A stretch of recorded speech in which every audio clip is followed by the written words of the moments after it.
Sa corruption, ang unang-unang ay i-address natin ay ang corruption sa pamahalaan, no?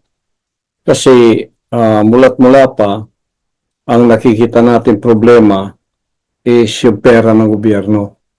Nagpapasimula ito sa budget.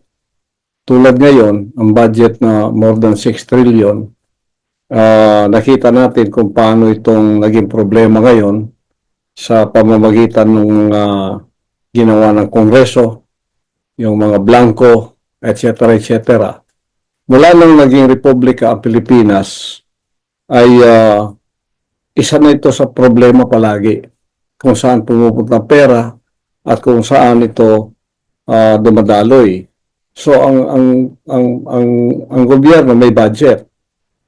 Madali sana kung ang mga tao nag-handle, ang mga leader na nag-handle ng pera ay hindi corrupt, no? Hindi, kundi honest sila. Kasi kung talagang ang namamahala, corrupt sa loob, kahit saan mo dali yan, magiging corrupt yan. Gagawa yun ng paraan para yung pera ay nanakawin one way or another. So, Lee Kuan Yew style sa Singapore, ang kanyang unang-unang patakaran sa pag-recruit ng mga magtatrabaho sa gobyerno ay hindi mo na yung talent nila kundi honesty. Honest ang mga tao sa pera. So yun ang pinaka-problema natin. Nag-ugat sa taong nagdadala ng pera. Pero walang problema, neutral eh. Pero ang nagdadala sa pera, tao, may binoto natin. So nandoon palagi ang corruption sa Pilipino. Hindi pa naalis yun sa puso ng bawat leader na nakawin o gumawa ng paraan para makapagnakaw mula sa budget ng gobyerno. Yun ang unang paunahin. Kailangan para number one, masolve itong corruption. Kahit anong law kasi gamitin mo o gawin mo, pagka ang tao na pinagkatiwalaan sa pera, corrupt, kukurapin talaga niya yan. Hanap siya ng paraan para makurap yan.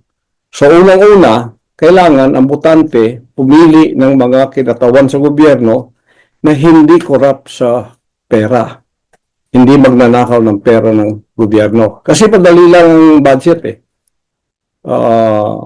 Gawin mo lang simple lang para sa aking isip. Sabi nga ng ibang mga leader tulad ni Trump, governance is just a lot of common sense.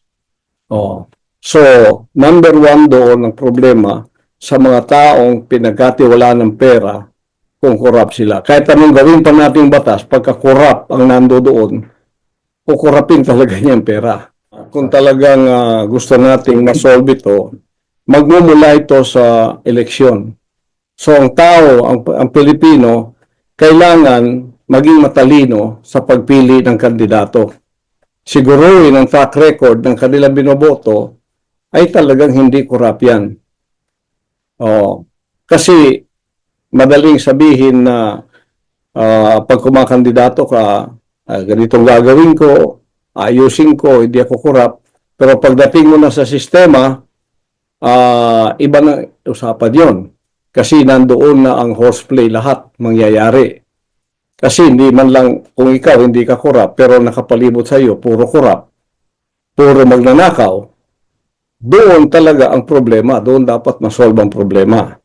So, Singapore model, ang requirement talaga ng mga nanunungkulan ay honest sila. Yan ang mahirap hanapin sa tao dito sa Pilipinas na manunungkulan. Kasi hindi pa tayo lumampas sa mentalidad ng pagiging slave.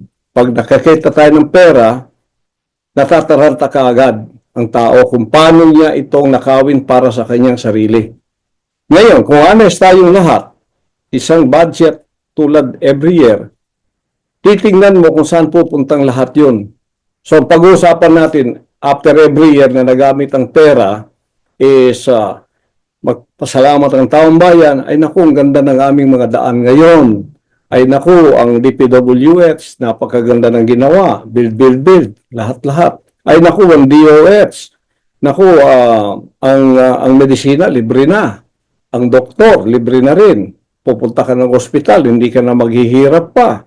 Kasi doon pumupunta yung pera. Ay naku, sa agriculture, tinulungan kami at subsidy ng gobyerno, bumili ng mararaming traktor, ginawang mechanized ang aming farming, no? Para makapagtanim kami, inayudahan kami ng Department of Agriculture sa kanilang budget na makabili ng traktor, mga fertilizer o kung ano pang kinakailangan. Pagkatapos sila rin ang bumili sa tamang presyo na hindi kami malulugi at marami ang aming produkto ngayon.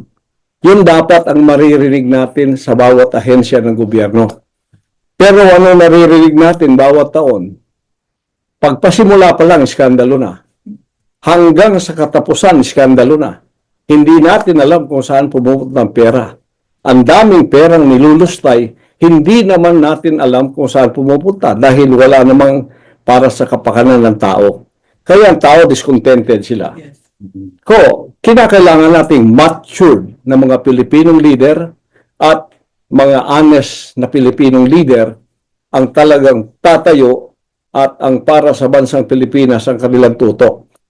Tulad ngayon sa tourism, ang pag-uusapan natin ngayon, ay naku, napakaganda ng tourism kasi husay sila sa DPWH.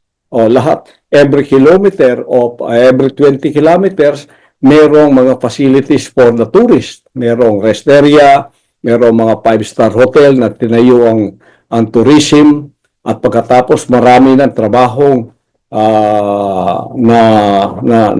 naging resulta. Kaya mga OFW nang sisiuwian na. Dito na sila nagtatrabaho. Dapat yung maririnig natin sa tourism, DPWH, sapagkat may pinupuntahan ng pera.